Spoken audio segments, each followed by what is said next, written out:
কলকাতা যাওয়ার ট্রেনে যখন আমাদের বার্থ একেবারে শেষ বগিতে পড়ল এবং বাকি সবাই ভুল করে অন্য ট্রেনে উঠে গেল, শ্বশুরজি আমাকে তার কোলে বসিয়ে এমন একটা প্রস্তাব দিলেন যা শুনে আমার পুরো দেহ কেঁপে উঠল।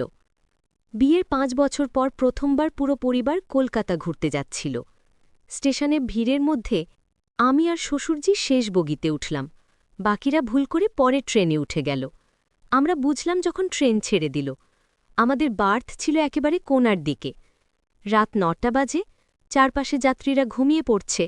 তিনি বললেন, কোনো চিন্তা নেই, আমরা কলকাতা পৌঁছে অন্যদের সাথে দেখা করব। আমি জানালার পাশে বসে বাইরের অন্ধকার দেখছিলাম। তিনি আমার পাশে এসে বসলেন, বললেন, এইভাবে তো কখনো শুধু আমরা দুজন একসাথে হয়নি। আমি মাথা নাড়লাম। ট্রেন দুলছিল, ঝমঝম শব্দ। তিনি হঠাৎ আমার কাঁধে হাত রাখলেন, বললেন, তুমি জানো আজ আমার কেমন লাগছে? মনে হচ্ছে আমরা নতুন বিয়ে করা দম্পতি যারা হানিমুনে যাচ্ছে। আমি অবাক হয়ে তার দিকে তাকালাম। তিনি হাসলেন, বললেন, আমি মজা করছি না, সত্যি বলছি। তোমাকে নিয়ে এভাবে কোথাও যাওয়ার স্বপ্ন আমি কতদিন দেখেছি। আমি কিছু বলতে যাচ্ছিলাম, কিন্তু তিনি আমার ঠোঁটে আঙ্গুল রাখলেন। বললেন, শোনো, আমি সিরিয়াস। আমার ব্যাংকে অনেক টাকা জমা আছে। আমার একটা ফার্ম হাউস আছে দার্জিলিংয়ে, যা কেউ জানে না। চলো, আমরা কলকাতা না গিয়ে সেখানে চলে যাই। তিনি আমার হাত ধরলেন, বললেন, আমরা সেখানে নতুন জীবন শুরু করব। তুমি আমার বউ হবে, কেউ আমাদের খুঁজে পাবে না, শুধু আমরা দুজন। কি বলো? আমার হৃৎস্পন্দন বেড়ে গেল। মনের গভীরে একটা রোমাঞ্চ অনুভব করলাম। পালিয়ে যাবার চিন্তা আমাকে উত্তেজিত করল। কিন্তু মুখে বললাম, বাবা, আপনি পাগল হয়ে গেছেন, এটা কখনো সম্ভব না। তিনি আমার দিকে তাকিয়ে রইলেন, তার চোখে এক অদ্ভুত আগুন। বললেন, তুমি ভাবছ আমি মজা করছি? আমি একদম সিরিয়াস। তোমাকে প্রথম দেখার দিন থেকে আমার মনে শুধু তুমি। আমি ভয় পেয়ে গেলাম। ট্রেনের ঝাঁকুনিতে তিনি আরও কাছে এসে গেলেন। তার শরীরের উষ্ণতা আমি অনুভব করতে পারছিলাম। তিনি ফিসফিসিয়ে বললেন, আমার জীবন শেষ হয়ে যাচ্ছে। একবার, শুধু একবার তোমাকে নিয়ে বাঁচতে চাই। তিনি আমার কানের কাছে মুখ নিয়ে এলেন। তার নিঃশ্বাস আমার ঘাড়ে লাগছিল। বললেন, এই চেহারা, এই শরীর, এই চুলের গন্ধ সব আমার হোক একবার, শুধু একবার। আমার সারা শরীর অবশ হয়ে গেল, কোনো কথা বের হচ্ছিল না। তিনি আমার পিঠে হাত বুলাতে লাগলেন, বললেন, তুমি রাজি হলে আজ রাতেই আমরা ট্রেন থেকে নেমে যাব পরের স্টেশনে। কলকাতা যাব না, সোজা দার্জিলিং। এই গল্পটি সম্পূর্ণ শুনলে আপনাদের পানি অটোমেটিক বের হয়ে যাবে। সো যত দ্রুত সম্ভব হাতের কাছে টিস্যু নিয়ে বসে পড়ো। বিছানার চাদর যেন নষ্ট না হয় সেটা সম্পূর্ণ খেয়াল রাখার অনুরোধ জানিয়ে গল্পটি এখন শুরু করব। তার আগে সর্বশেষ অনুরোধ, দয়া করে এমন পানি বের করার গল্প নিয়মিত শুনতে আমাদের চ্যানেলটি সকলে সাবস্ক্রাইব করুন। ধন্যবাদ। হ্যালো বন্ধুরা, আমার নাম অর্পিতা সেনগুপ্তা। আমার বয়স ৩৯ বছর। আমার স্বামীর নাম সৌভিক সেনগুপ্তা, বয়স ৫২ বছর। আমাদের ২ সন্তান, রিয়া আর আয়ান। রিয়া ২১ বছর বয়সী, ইউনিভার্সিটিতে পড়ে। আয়ান ১৪ বছর বয়সী, নবম শ্রেণীতে পড়ে। এই যে ট্রেনের গল্পটা বললাম, এটা আসলে আমার শ্বশুরজি বললেননি। উনি তো বললেন অন্য কিছু। আসল ঘটনাটা এখন বলছি। ট্রেনের সেই যাতে আমি আর আমার শ্বশুর নরেন্দ্রনাথ বাবু যখন একসাথে বসেছিলাম, তিনি আসলে বলেছিলেন, অর্পিতা, তোমার হাতে একটা কাগজ আছে না, আমাকে দাও তো। আমি ব্যাগ থেকে একটা কাগজ বের করে দিলাম। তিনি সেই কাগজে কি যেন লিখতে শুরু করলেন। আমি জিজ্ঞেস করলাম, কি লিখছেন বাবা? তিনি বললেন, একটা ম্যাপ, দার্জিলিংয়ের। তিনি আমাদিকে তাকিয়ে বললেন, অর্পিতা, তুমি তোমাকে একটা খুব গুরুত্বপূর্ণ কথা বলবো, কিন্তু তুমি কাউকে বলবে না, প্রতিজ্ঞা করো। আমি অবাক হয়ে বললাম, কি হয়েছে বাবা, এত সিরিয়াস কেন? তিনি চারপাশে দেখলেন কেউ শুনছে কিনা। তারপর ফিসফিসিয়ে বললেন, আমাদের পরিবারের সাথে একটা বিশাল রহস্য জড়িত। আমার দাদা, তোমার পরদাদা, তিনি একজন স্বাধীনতা সংগ্রামী ছিলেন। তিনি ব্রিটিশদের কাছ থেকে বিরাট পরিমাণ সোনা লুট করে লুকিয়ে রেখেছিলেন দার্জিলিংয়ের এক গোপন জায়গায়। আমার চোখ বড় হয়ে গেল। সোনা? কতটা? তিনি বললেন, আন্দাজ প্রায় ১০ কোটি টাকার। কিন্তু সমস্যা হলো সেই জায়গাটা খুঁজে পাওয়া খুব কঠিন। একটা পুরনো ম্যাপ আছে যেটা আমার বাবা আমাকে দিয়ে গেছেন মৃত্যুর আগে, কিন্তু ম্যাপটা অসম্পূর্ণ। আমি বললাম, তাহলে কিভাবে খুঁজবেন? তিনি বললেন, সেজন্যই তো আমি তোমাকে বলছি, আসল ম্যাপের বাকি অংশ আছে আমার ছোট ভাইয়ের কাছে, যার সাথে আমার ২৩ বছর ধরে কোনো যোগাযোগ নেই। তিনি থাকেন কলকাতায়। আমরা এই ট্রিপে গিয়ে তার সাথে দেখা করব এবং ম্যাপের দুটো অংশ জোড়া দিয়ে সেই সোনা খুঁজে বের করব। আমি উত্তেজিত হয়ে বললেন, কিন্তু এই কথা সৌভিককে বললে না কেন? তিনি মাথা নাড়লেন। সৌভিক জানলে সে বিশ্বাস করবে না। সে মনে করবে আমি বুড়ো হয়ে পাগল হয়ে গেছি। কিন্তু আমি জানি এটা সত্যি। আমার বাবা মৃত্যুর সময় আমার হাতে ম্যাপটা দিয়ে বলেছিলেন, এই গুপ্তধন আমাদের পরিবারের ভবিষ্যৎ বদলে দেবে, কিন্তু তোমাকে তোমার ভাইয়ের সাথে মিলিত হতে হবে। আমি চিন্তিত হয়ে বললাম, কিন্তু আপনার ভাইয়ের সাথে তো আপনার ঝগড়া হয়ে গেছে। তিনি রাজি হবেন? তিনি দীর্ঘশ্বাস ফেললেন, সেটাই দেখতে হবে। তবে আমি একটা চিঠি লিখেছি যেটা তাকে দেখাবো। আশা করি সে বুঝবে যে এটা শুধু টাকার ব্যাপার না, এটা আমাদের পূর্বপুরুষের স্মৃতি। এরপর তিনি আমাকে সেই ম্যাপটা দেখালেন। সেটা একটা পুরনো হলুদ কাগজে আঁকা। কিছু অদ্ভুত চিহ্ন আর সংকেত ছিল। তিনি বললেন, এই ম্যাপে একটা মন্দিরের উল্লেখ আছে। সেই মন্দিরের নিচে একটা গোপন সুড়ঙ্গ আছে বলে লেখা। সেই সুড়ঙ্গের শেষে আছে সেই সোনার ভাণ্ডার। আমি ফিসফিসিয়ে বললাম, কিন্তু এত বছর পরে সেই জায়গা কি আর আছে? হয়তো কেউ খুঁজে নিয়ে গেছে। তিনি মাথা নাড়লেন না। আমার বাবা বলেছিলেন যে সেই জায়গাটা এমনভাবে লুকানো যে শুধুমাত্র আমাদের পরিবারের রক্তের মানুষ ছাড়া কেউ খুঁজে পাবে না। সেখানে একটা বিশেষ তালা আছে যেটা খুলতে দুটো চাবি লাগবে। একটা চাবি আমার কাছে আর একটা চাবি আমার ভাইয়ের কাছে। তিনি তার গলার চেন থেকে একটা ছোট্ট পিতলের চাবি বের করে দেখালেন। এই দেখো, এই চাবি আমার বাবা আমাকে দিয়েছিলেন, আর আরেকটা চাবি তিনি আমার ভাইকে দিয়েছিলেন। আমি সেই চাবিটা দেখলাম। সেটাই কিছু অদ্ভুত খোদাই করা ছিল। আমি বললাম, এটা তো দেখতে অনেক পুরনো। তিনি বললেন, এই চাবি অন্তত ১০০ বছর পুরনো। আমার দাদা ব্রিটিশদের একটা সামরিক অভিযানে এই চাবি পেয়েছিলেন। এটা আসলে ছিল একটা রাজকীয় ভাণ্ডারের চাবি। ট্রেন তখন একটা স্টেশনে থামল। কিছু যাত্রী নামল, কিছু উঠল। আমরা চুপচাপ বসে রইলাম। ট্রেন আবার চলা শুরু করল। তিনি আবার বলতে শুরু করলেন, অর্পিতা, তুমি জানো আমার ভাইয়ের নাম কি? আমি বললাম, না তো, আপনি তো কখনো বলেননি। তিনি বললেন, তার নাম হরিহরনাথ, আমার থেকে ৫ বছরের ছোট। আমরা ছোটবেলায় খুব ভালো ছিলাম, একসাথে খেলতাম, পড়তাম, কিন্তু আমাদের বাবা মারা যাওয়ার পর সম্পত্তি নিয়ে ঝগড়া হয়ে যায়। আমি এই বাড়িটা পাই আর সে পায় একটা কলকাতার দোকান। সেই থেকে আমরা কথা বলি না। আমি জিজ্ঞেস করলাম, কিন্তু এত বছর পরে তিনি কি আপনাকে দেখতে চাইবেন? তিনি বললেন, আমি আশা করি তিনি রাজি হবেন, কারণ এই গুপ্তধন শুধু আমার না, আমাদের দুজনেরই। আমার বাবা চেয়েছিলেন যে আমরা ২ ভাই মিলে এই ধনসম্পদ খুঁজে বের করি এবং আমাদের পরিবারকে সমৃদ্ধ করি। আমি বললাম, কলকাতা পৌঁছে আমরা কিভাবে তাকে খুঁজব? তিনি বললেন, আমার কাছে তার দোকানের ঠিকানা আছে। রাসবিহারী অ্যাভিনিউতে একটা বইয়ের দোকান। আমরা সেখানে যাব। তবে তোমাকে একটা কথা বলি, যদি সে রাজি না হয় তাহলে আমাদের একটা বিকল্প পরিকল্পনা আছে। আমি অবাক হয়ে বললাম, বিকল্প পরিকল্পনা? তিনি রহস্যময় হেসে বললেন, হ্যাঁ, আমার একজন পুরনো বন্ধু আছে যে একজন তালা বিশেষজ্ঞ। সে হয়তো দুটো চাবি ছাড়াই সেই তালা খুলতে পারবে, কিন্তু সেটা শেষ উপায়। আমি চাই আমার ভাইয়ের সাথে মিলে এই কাজ করতে। হঠাৎ ট্রেনে একটা ঝাঁকুনি হলো। আমি প্রায় পড়ে যাচ্ছিলাম, কিন্তু তিনি আমাকে ধরে ফেললেন। তিনি বললেন, সাবধান, এই ট্রেনের লাইন অনেক পুরনো।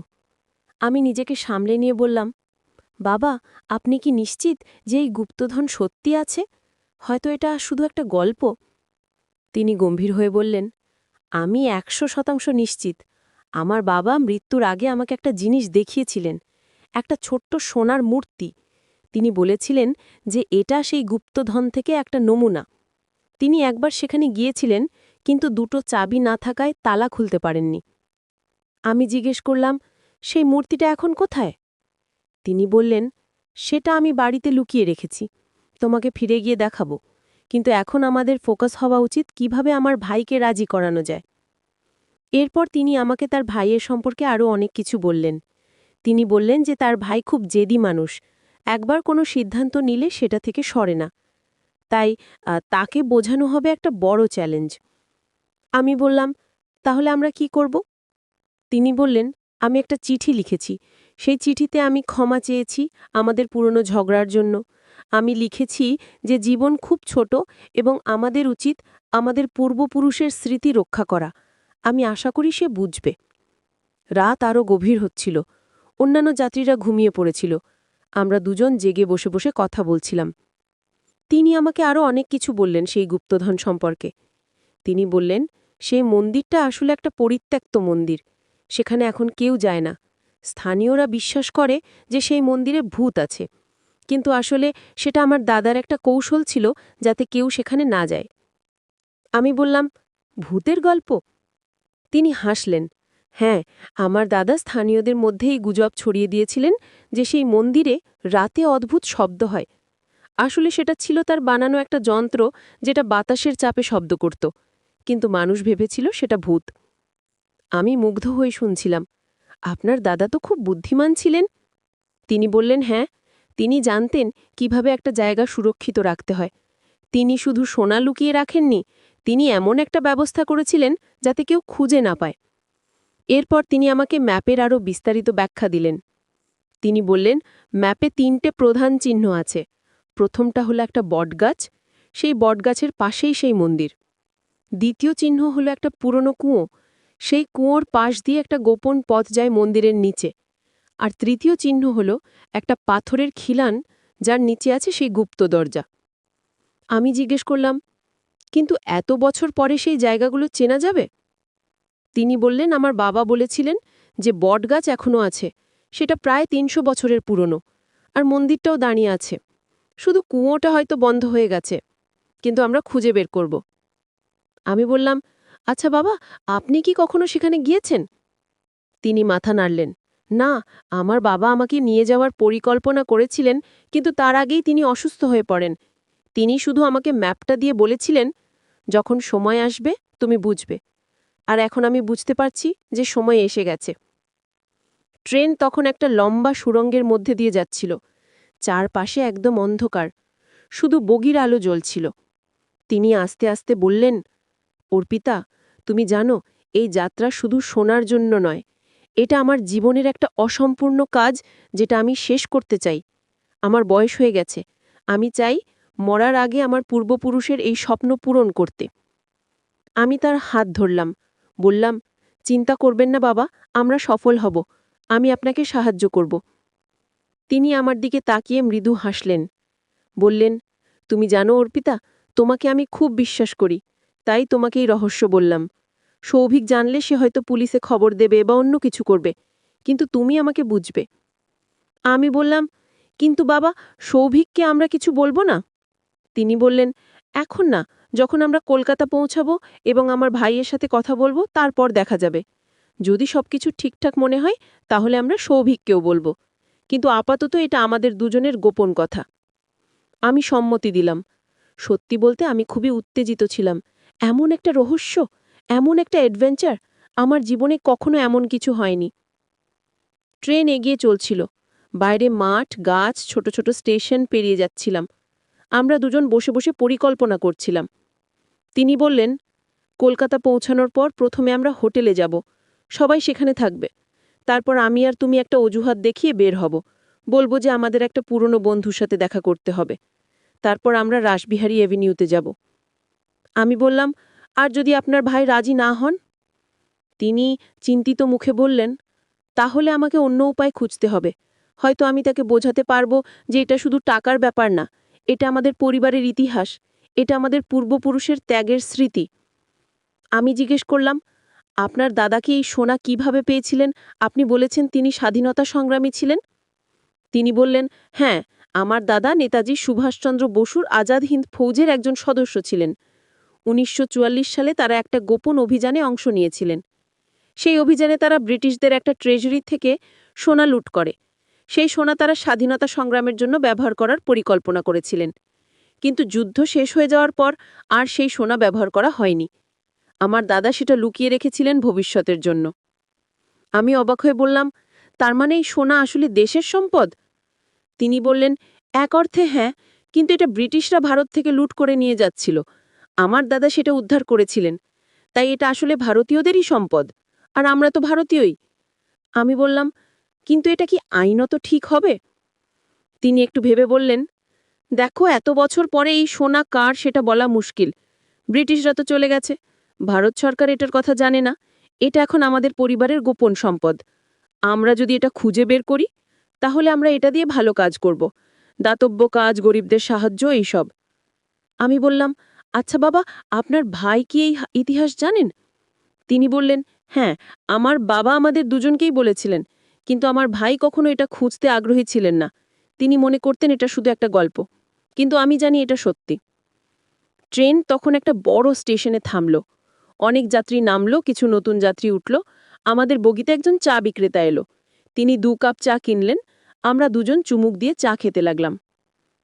চা খেতে খেতে তিনি বললেন, তুমি জানো, আমার একটা স্বপ্ন আছে। যদি আমরা এই সোনা খুঁজে পাই, তাহলে আমি একটা স্কুল খুলব গরিব বাচ্চাদের জন্য। আমার দাদা চাইতেন যে এই সোনা দেশের কাজে লাগুক। আমি তার স্বপ্ন পূরণ করব। আমি মুগ্ধ হয়ে বললাম, এটা খুব সুন্দর একটা চিন্তা বাবা।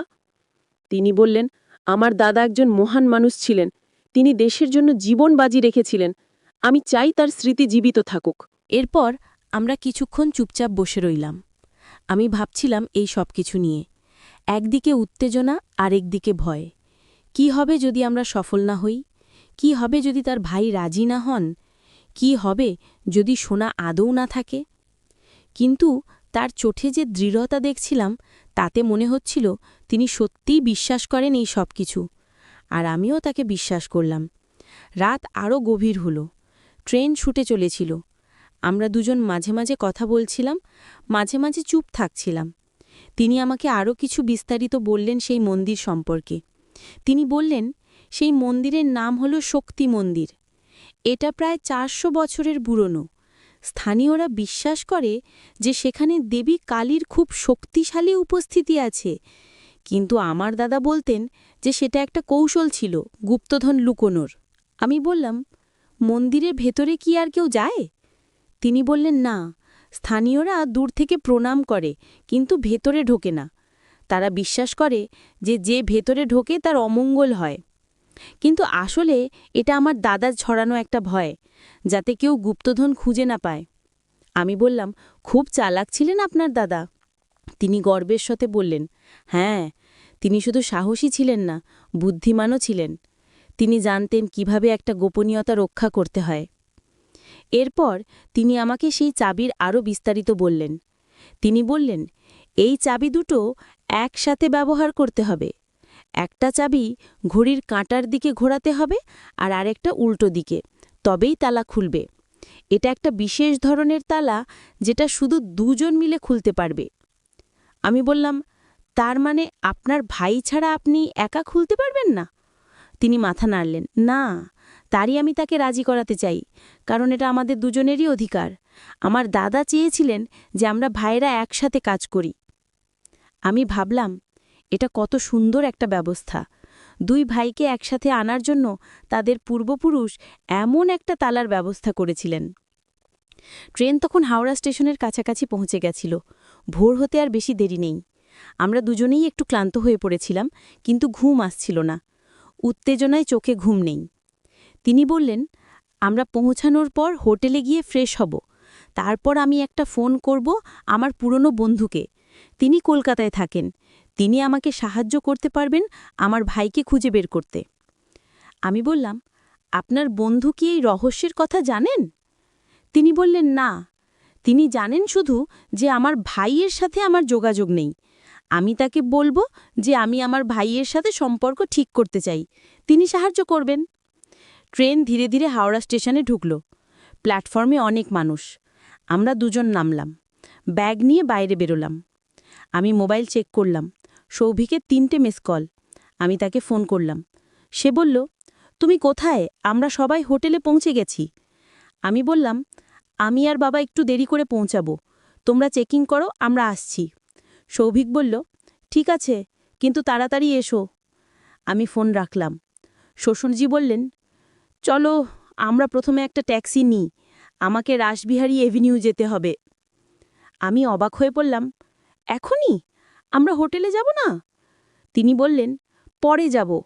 আমি এখনই আমার ভাইয়ের সাথে দেখা করতে চাই। দেরি করলে সাহস হারিয়ে ফেলব। আমরা একটা ট্যাক্সি নিলাম। ট্যাক্সি রাসবিহারী এভিনিউর দিকে রওনা হলো।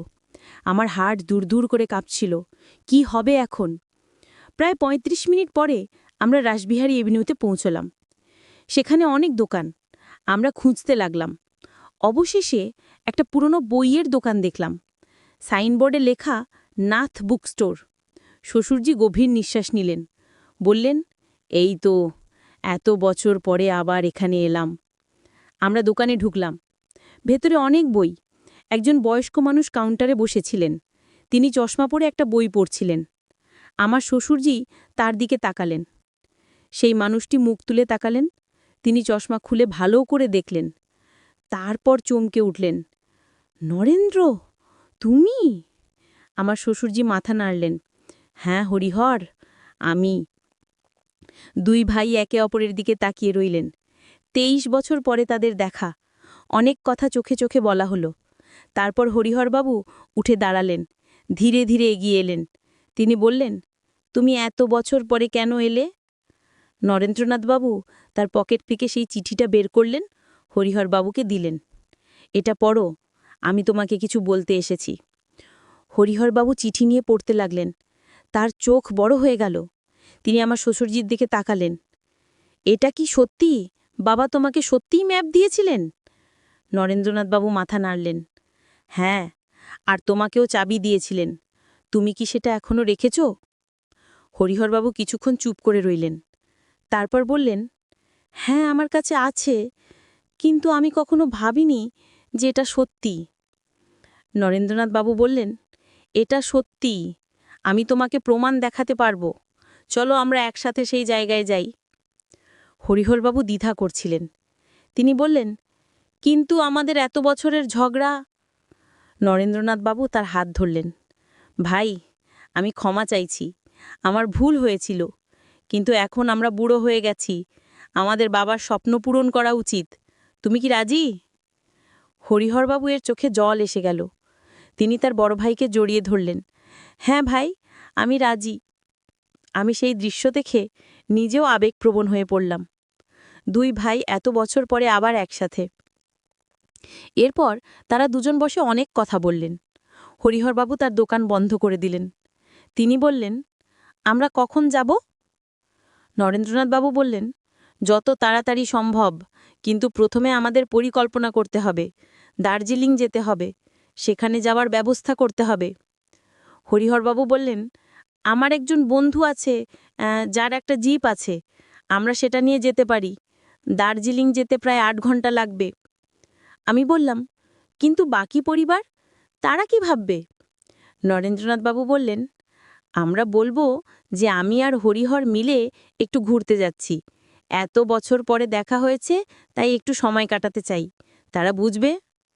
হরিহরবাবু বললেন, কিন্তু সেই মন্দির খুঁজে পাওয়া কি সহজ হবে এত বছর পরে? নরেন্দ্রনাথবাবু তার ব্যাগ থেকে সেই ম্যাপ বের করলেন। দুই ভাই মিলে সেটা দেখতে লাগলেন। হরিহরবাবু বললেন, আমার কাছেও একটা ম্যাপ আছে, আমার বাবা দিয়ে গেছেন। চলো মিলিয়ে দেখি। তিনি তার দোকানের পেছনের ঘরে গেলেন। কিছুক্ষণ পরে একটা পুরনো বাক্স নিয়ে এলেন। সেই বাক্স খুলে একটা হলদে কাগজ বের করলেন। সেই বাক্স থেকে একটা হলদে কাগজ বের করলেন। সেটাও একটা ম্যাপ। দুই ভাই দুটো ম্যাপ পাশাপাশি রাখলেন। আমি দেখলাম যে দুটো ম্যাপ আসলে একটা ম্যাপেরই দুই অংশ। যখন তারা সেগুলো জোড়া দিলেন, একটা সম্পূর্ণ ম্যাপ তৈরি হলো। ম্যাপে স্পষ্ট দেখা যাচ্ছিল একটা পথ, একটা বটগাছ থেকে শুরু করে একটা মন্দির, তারপর একটা কুঁয়ো, আর শেষে একটা গোপন দরজা। সেই দরজার পাশে লেখা ছিল কিছু সংকেত, যেগুলো আমি বুঝতে পারছিলাম না। নরেন্দ্রনাথবাবু বললেন, দেখো, এই সংকেতগুলো, এগুলো আসলে নির্দেশনা। তুমি যদি নিহারবাবুর সম্পত্তির আসল রহস্য জানতে চাও, তাহলে আবার শালবনপুর গ্রামে এসো, কিন্তু এবার একা এসো। পূর্ণিমার রাতে এসো। মন্দিরে তোমার জন্য একটা চমক অপেক্ষা করছে। মালতী। আমি অবাক হলাম। মালতী আমাকে আবার ডাকছেন? কেন? কি রহস্য লুকিয়ে আছে? আমি সিদ্ধান্ত নিলাম যাব, কিন্তু পরিবারকে কি বলবো? আমি একটা অজুহাত খুঁজে বের করলাম। বললাম যে আমার এক স্কুলের বন্ধু বীরভূমে থাকে, সে অসুস্থ, আমি তাকে দেখতে যাব। পূর্ণিমার রাতে আমি একা ট্রেনে চড়ে বসলাম। বোলপুর নেমে বাস ধরলাম। সন্ধ্যার মধ্যে শালবনপুর পৌঁছে গেলাম। অরুণাদির বাড়িতে গিয়ে আমি থাকার ব্যবস্থা করলাম। তিনি খুব খুশি হলেন আমাকে দেখে। রাতে খাওয়া দাওয়ার পর আমি বললাম যে মন্দিরে একবার যাব। অরুণাদি বললেন, এত রাতে? পূর্ণিমা তো, কিন্তু একা যাবে নাকি? আমি বললাম, হ্যাঁ, আমি একটা মানত করেছি, পূর্ণিমার রাতে মন্দিরে প্রদীপ জ্বালাব। তিনি মাথা নাড়লেন। আমি বেরিয়ে পড়লাম। পূর্ণিমার উজ্জ্বল আলোতে চারপাশ একদম স্পষ্ট দেখা যাচ্ছিল। আমি মন্দিরের দিকে হাঁটতে শুরু করলাম। মনে একটা রোমাঞ্চ কাজ করছিল। কি হবে, কি রহস্য লুকিয়ে আছে? মন্দিরে পৌঁছে দেখলাম দরজা খোলা। ভেতরে মালতীদি বসে আছেন। তার সামনে একটা পুরনো কাঠের বাক্স। আমাকে দেখে তিনি হাসলেন, বললেন, এসো অপূর্বা, আমি জানতাম তুমি আসবে। আমি ভেতরে ঢুকে তার সামনে বসলাম। তিনি সেই বাক্সটা আমার দিকে এগিয়ে দিলেন, বললেন, এটা খোলো। আমি কাঁপতে কাঁপতে বাক্সটা খুললাম। ভেতরে অনেকগুলো পুরনো কাগজ, কিছু ছবি এবং একটা ডায়েরি। আমি ছবিগুলো তুলে দেখলাম। একটা ছবিতে একজন যুবক এবং একজন তরুণী। যুবকটা শ্বশুরজি, তরুণীটা নিশ্চয়ই মালতীদি। মালতীদি বললেন, এগুলো আমার এবং নিহারবাবুর স্মৃতি। আমি এগুলো এতদিন লুকিয়ে রেখেছিলাম, কিন্তু এখন আমি চাই তুমি এগুলো নিহারবাবুকে দিয়ে দাও। আমি অবাক হয়ে বললাম, কেন? আপনি নিজে দিতে পারেন? তিনি মাথা নাড়লেন, বললেন, না, আমি তার সামনে যেতে পারব না, কিন্তু আমি চাই তিনি জানুন যে আমি এখনও তাকে ভালোবাসি এবং আমি তার মঙ্গল কামনা করি। আমি ডায়েরিটা খুলে পড়তে শুরু করলাম। প্রতিটা পাতায় মালতীদির হাতের লেখা। তিনি প্রতিদিন তার অনুভূতি লিখতেন। কত ভালোবাসা, কত বেদনা সেই লেখায়। হঠাৎ আমার চোখ আটকে গেল একটা পাতায়। সেখানে লেখা ছিল, আজ আমি একটা গোপন কথা জানলাম। নিহারবাবুর ঠাকুরদা এই মন্দিরের নিচে একটা গুপ্ত ধন লুকিয়ে রেখেছিলেন। সেই ধন খুঁজে পাওয়ার একটা মানচিত্র আছে, সেটা মন্দিরের দেবী মূর্তির পেছনে লুকানো আছে। আমার হৃৎস্পন্দন বেড়ে গেল। গুপ্তধন, এ কি শুনছি আমি? মালতীদি মৃদু হাসলেন, বললেন, হ্যাঁ, এটা সত্যি। নিহারবাবুর ঠাকুরদা অনেক ধনী ছিলেন। তিনি তার সম্পদ এই মন্দিরের নিচে লুকিয়ে রেখেছিলেন, কিন্তু কেউ জানত না কোথায়। শুধু একটা মানচিত্র রেখে গিয়েছিলেন। আমি উত্তেজিত হয়ে বললাম, তাহলে আমরা সেই মানচিত্র খুঁজে বের করি? মালতীদি বললেন, হ্যাঁ, চলো। আমরা দুজনে দেবী মূর্তির কাছে গেলাম। মালতীদি মূর্তিটা সামান্য নাড়ালেন। পেছন থেকে একটা ছোট্ট খাঁজ দেখা গেল। সেখান থেকে তিনি একটা পুরনো চামড়ার ব্যাগ বের করলেন। ব্যাগ খুলে দেখলাম একটা পুরনো মানচিত্র। মানচিত্রটা খুলে আমরা দেখলাম সেখানে এই মন্দিরের একটা নকশা আঁকা, আর একটা চিহ্ন দেওয়া আছে মন্দিরের পূর্ব কোণে। লেখা আছে, এখানে খোড়ো। আমরা দুজনে উত্তেজিত হয়ে মন্দিরের পূর্ব কোণে গেলাম। সেখানে মেঝোতে কিছু পাথর পাতা। মালতীদি বললেন, এই পাথরগুলো সরাতে হবে। আমরা দুজনে মিলে পাথরগুলো সরাতে শুরু করলাম। কিছুক্ষণ পর একটা পাথর সরাতেই নিচে একটা গর্ত দেখা গেল। সেখান থেকে একটা লোহার বাক্স বের করলাম। বাক্সটা খুলতে গিয়ে দেখলাম তালা লাগানো। মালতীদি বললেন, চাবি হয়তো সেই ডায়েরিতে কোথাও লুকানো আছে। আমরা ডায়েরিটা আবার দেখতে শুরু করলাম। শেষ পাতায় একটা ছোট্ট পকেট ছিল, সেখান থেকে একটা পুরনো চাবি বের করলাম। চাবিটা বাক্সের তালায় লাগিয়ে ঘোরালাম, তালা খুলে গেল। বাক্স খুলে আমরা দুজনে হতভাগ হয়ে গেলাম। ভেতরে অনেকগুলো সোনার অলংকার, মুদ্রা এবং কিছু হীরের গয়না। মালতীদি বললেন, এই সম্পদ নিহারবাবুর, এটা তার প্রাপ্য, তুমি এগুলো তাকে দিয়ে দিও। আমি বললাম, কিন্তু আপনি এতদিন এটা জানতেন, তাহলে নিজে নিলেন না কেন? তিনি মৃদু হাসলেন, বললেন, আমার টাকার দরকার নেই, আমি এখানেই সুখে আছি, কিন্তু নিহারবাবু এই সম্পদ দিয়ে তার পরিবারের মঙ্গল করতে পারবেন। আমার চোখে জল এসে গেল। এত মহান এই মহিলা, এত ত্যাগ! আমি সেই বাক্সটা নিয়ে পরের দিন সকালে কলকাতায় ফিরে এলাম। বাড়িতে এসে শ্বশুরজিকে সব খুলে বললাম, মালতীদির কথা, ডায়েরির কথা, গুপ্তধনের কথা, সব। শ্বশুরজি প্রথমে অবিশ্বাস করলেন, কিন্তু যখন ডায়েরিটা পড়লেন, ছবিগুলো দেখলেন, তখন তার চোখ ভিজে গেল। তিনি বললেন, মালতী বেঁচে আছে? সে আমার জন্য এতদিন অপেক্ষা করেছে? আমি মাথা নাড়লাম। তিনি কিছুক্ষণ চুপচাপ বসে রইলেন। তারপর বললেন, আমি তাকে দেখতে যাব, আমাকে নিয়ে চলো। পরের সপ্তাহে আমি আবার শ্বশুরজিকে নিয়ে শালবনপুর গেলাম। এবার দেবাশিসও আমাদের সাথে ছিল। আমি তাকে পুরো ঘটনা বলেছিলাম। সন্ধ্যায় আমরা মন্দিরে গেলাম। মালতীদি সেখানে বসেছিলেন। শ্বশুরজিকে দেখে তার চোখ বড় বড় হয়ে গেল। তিনি উঠে দাঁড়ালেন। শ্বশুরজি কিছু বলতে যাচ্ছিলেন, কিন্তু মালতীদি আত তুলে থামিয়ে দিলেন। বললেন, নিহারবাবু, আমি জানি আপনি কি বলতে চান, কিন্তু কোনো কথার দরকার নেই। আমি আমার জীবন বেছে নিয়েছি। আমি এখানে সুখী। আপনিও আপনার পরিবার নিয়ে সুখী থাকুন। শ্বশুরজি বললেন, কিন্তু মালতী, তুমি এতদিন এভাবে একা। মালতীদি মৃদু হাসলেন, বললেন, আমি একা নই। আমার ভগবান আছেন, আর আমার স্মৃতি আছে। সেগুলোই আমার কাছে যথেষ্ট। শ্বশুরজি আর কিছু বলতে পারলেন না, শুধু তার পা ছুঁয়ে প্রণাম করলেন। মালতীদিও তার মাথায় হাত রাখলেন, বললেন, সুখী থাকো নিহার, এটাই আমার প্রার্থনা। আমরা সেদিন ফিরে এলাম, কিন্তু আমার মনে এখনও সেই দৃশ্য গেঁথে আছে। দুই প্রেমিক, যারা কখনো একসাথে হতে পারেনি, কিন্তু তবুও একে অপরের মঙ্গল কামনা করে। গুপ্তধনের টাকা দিয়ে শ্বশুরজি সেই গ্রামে একটা স্কুল এবং হাসপাতাল তৈরি করলেন, মালতীদির নামে। তিনি বললেন, যেহেতু মালতী আমার জন্য তার জীবন ত্যাগ করেছে, আমিও তার নামে কিছু করতে চাই। আজ সেই স্কুল এবং হাসপাতাল চালু হয়েছে। গ্রামের শত শত শিশু সেখানে পড়াশোনা করছে। অসুস্থরা বিনামূল্যে চিকিৎসা পাচ্ছে। মালতীদি এখনও সেই মন্দিরে আছেন। আমি মাঝে মাঝে তাকে দেখতে যাই। তিনি আমাকে দেখলে খুব খুশি হন। আমরা ঘণ্টার পর ঘণ্টা কথা বলি। তিনি আমাকে জীবনের অনেক গভীর কথা শেখান। একদিন আমি তাকে জিজ্ঞাসা করেছিলাম, আপনি কি কখনো আফসোস করেন যে আপনার জীবনটা এভাবে কাটল? তিনি মাথা নেড়ে বলেছিলেন, না, আমি আমার জীবন নিয়ে সন্তুষ্ট। আমি যা বেছে নিয়েছিলাম সেটা ছিল আমার সিদ্ধান্ত। আর আমি দেখছি নিহারবাবু সুখী, তার পরিবার সুখী। এটাই আমার সবচেয়ে বড় পুরস্কার। সেদিন আমি বুঝেছিলাম সত্যিকারের ভালোবাসা কি। সেটা হলো অন্যের সুখের জন্য নিজের সুখ ত্যাগ করা। মালতীদি সেই কাজটাই করেছেন। আর সেই ঝড়ের দিনের কুঁড়েঘরের ঘটনা, সেটা ছিল আমার জীবনের সবচেয়ে বড় পরীক্ষা। শ্বশুর যে আমাকে পরীক্ষা করেছিলেন, আর আমি উত্তীর্ণ হয়েছিলাম।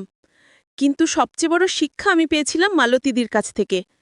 তিনি আমাকে শিখিয়েছেন যে জীবনের ত্যাগ এবং ভালোবাসা সবচেয়ে বড় সম্পদ। আজ যখন আমি আমার পরিবারকে দেখি, আমার স্বামী দেবাশিসকে দেখি, আমার সন্তানদের দেখি, তখন আমার মনে হয় আমি কত ভাগ্যবতী। আমার কাছে সব আছে, কিন্তু মালতীদির কথা মনে হলে আমি বুঝি যে আসল সম্পদ হলো একটা পরিষ্কার বিবেক আর শান্ত মন। সেই গ্রামের বাড়িটা এখন আমার নামে। আমি প্রতি বছর সেখানে যাই, মন্দিরে প্রদীপ জ্বালাই, মালতীদির সাথে কথা বলি। তিনি আমার দ্বিতীয় মা হয়ে উঠেছেন। তার কাছ থেকে আমি জীবনের অনেক মূল্যবান শিক্ষা পেয়েছি। আর শ্বশুরজি, তিনি এখন আরও শান্ত। তিনি বলেন যে মালতীকে আবার দেখে তার মনের একটা বোঝা নেমে গেছে। তিনি জানেন যে মালতী সুখী, সেটাই তার কাছে সবচেয়ে বড় স্বস্তি। এই হলো আমার গল্প, একটা রহস্যময়, রোমাঞ্চকর এবং অ্যাডভেঞ্চারপূর্ণ গল্প, যেখানে আছে পরীক্ষা, আছে ত্যাগ, আছে ভালোবাসা, আর আছে এক গুপ্ত ধনের রহস্য। কিন্তু সবচেয়ে বড় ধন যেটা আমি পেয়েছি, সেটা হলো জীবনের শিক্ষা। আজ আমি যখন আমার পরিবারকে দেখি, আমার স্বামী দেবাশিসকে দেখি, আমার সন্তানদের দেখি, তখন আমার মনে হয় আমি কত ভাগ্যবতী। আমার কাছে সব আছে, কিন্তু মালতীদির কথা মনে হলে আমি বুঝি যে আসল সম্পদ হলো একটা পরিষ্কার বিবেক আর শান্ত মন। সেই গ্রামের বাড়িটা এখন আমার নামে। আমি প্রতি বছর সেখানে যাই, মন্দিরে প্রদীপ জ্বালাই, মালতীদির সাথে কথা বলি। তিনি আমার দ্বিতীয় মা হয়ে উঠেছেন। তার কাছ থেকে আমি জীবনের অনেক মূল্যবান শিক্ষা পেয়েছি। আর শ্বশুরজি, তিনি এখন আরও শান্ত। তিনি বলেন যে মালতীকে আবার দেখে তার মনের একটা বোঝা নেমে গেছে। তিনি জানেন যে মালতী সুখী, সেটাই তার কাছে সবচেয়ে বড় স্বস্তি। এই হলো আমার গল্প, একটা রহস্যময় পরীক্ষা, যেখানে ছিল একটা ঝড়, একটা পরিত্যক্ত কুঁড়েঘর আর একটা অদ্ভুত প্রস্তাব। কিন্তু শেষ হয়েছে একটা সুন্দর শিক্ষা দিয়ে, যে জীবনের সততা, বিশ্বস্ততা এবং পরিবারের মূল্য সবচেয়ে বেশি। আর সেই গুপ্তধন, সেটা শুধু সোনা হিরে ছিল না। আসল ধন ছিল মালতীদির ভালোবাসা, ত্যাগ আর শ্বশুরজির পরীক্ষা, যেটা আমাকে শিখিয়েছে জীবনের আসল মূল্য কী। আজ যখন আমি সেই মন্দিরে যাই, মালতীদির সাথে বসে চা খাই, তখন আমার মনে হয় আমি পৃথিবীর সবচেয়ে ভাগ্যবতী মানুষ। কারণ আমি পেয়েছি এক অসাধারণ পরিবার, এক মহান শিক্ষক আর জীবনের সবচেয়ে মূল্যবান শিক্ষা। এই গল্প থেকে আমি যা শিখেছি সেটা হলো, জীবনে অনেক প্রলোভন আসবে, অনেক সহজ পথ দেখাবে, কিন্তু সঠিক পথ সবসময় সহজ নয়। কিন্তু সেই পথেই আছে আসল সুখ, আসল শান্তি।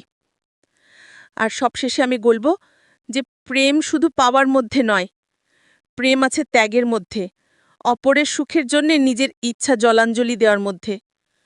মালতীদি সেটাই করেছেন, আর তাই তিনি আজও সবার কাছে সম্মানিত, পূজনীয়। এই ছিল আমার গল্প, একটা সাধারণ ঘটনা থেকে শুরু হওয়া এক অসাধারণ অভিজ্ঞতা, যেখানে ছিল রহস্য, রোমাঞ্চ, অ্যাডভেঞ্চার, প্রেম, ত্যাগ আর সবচেয়ে বড় কথা, জীবনের মূল্যবান শিক্ষা। আপনারা সবাই ভালো থাকবেন, সুস্থ থাকবেন। আর হ্যাঁ, যদি কখনো শালবনপুর গ্রামে যান, সেই মন্দিরে একবার প্রদীপ জ্বালিয়ে আসবেন, মালতীদির জন্য প্রার্থনা করবেন। তিনি সত্যিই এক মহান মানুষ। আর আমার এই অভিজ্ঞতা থেকে একটা কথাই বলবো, জীবনে পরীক্ষা আসবেই, কিন্তু সেই পরীক্ষায় টিকে থাকার জন্যে দরকার শক্ত মনোবল আর সদ্বিবেক। সেটা থাকলে যে কোনো পরীক্ষায় উত্তীর্ণ হওয়া সম্ভব। এই আমার গল্প, অপূর্বা সেনগুপ্তের গল্প, একজন সাধারণ গৃহিণীর অসাধারণ অভিজ্ঞতা, যেখানে ছিল সবকিছু: রোমাঞ্চ, রহস্য, অ্যাডভেঞ্চার, প্রেম, ত্যাগ আর সবচেয়ে বড় কথা, জীবনের মূল্যবান শিক্ষা। আপনারা সবাই ভালো থাকবেন, সুস্থ থাকবেন, আর মনে রাখবেন, জীবন একটাই, সেটা সততা আর বিশ্বস্ততার সাথে কাটান, তাহলেই আসল সুখ পাবেন। ধন্যবাদ সবাইকে আমার গল্প শোনার জন্যে। আশা করি আপনারা সবাই ভালো থাকবেন, সুস্থ থাকবেন। আর হ্যাঁ, যদি কখনো শালবনপুর গ্রামে যান, সেই মন্দিরে একবার প্রদীপ জ্বালিয়ে আসবেন, মালতীদির জন্য প্রার্থনা করবেন। তিনি সত্যিই এক মহান মানুষ। আর আমার এই অভিজ্ঞতা থেকে একটা কথাই বলবো, জীবনে পরীক্ষা আসবেই, কিন্তু সেই পরীক্ষায় টিকে থাকার জন্যে দরকার শক্ত মনোবল আর সদ্বিবেক। সেটা থাকলে যে কোনো পরীক্ষায় উত্তীর্ণ হওয়া সম্ভব। এই আমার গল্প, অপূর্বা সেনগুপ্তের গল্প, একজন সাধারণ গৃহিণীর অসাধারণ অভিজ্ঞতা, যেখানে ছিল সবকিছু: রোমাঞ্চ, রহস্য, অ্যাডভেঞ্চার, প্রেম, ত্যাগ আর সবচেয়ে বড় কথা, জীবনের মূল্যবান শিক্ষা। আপনারা সবাই ভালো থাকবেন, সুস্থ থাকবেন, আর মনে রাখবেন, জীবন একটাই, সেটা সততা আর বিশ্বস্ততার সাথে কাটান, তাহলেই আসল সুখ পাবেন। ধন্যবাদ।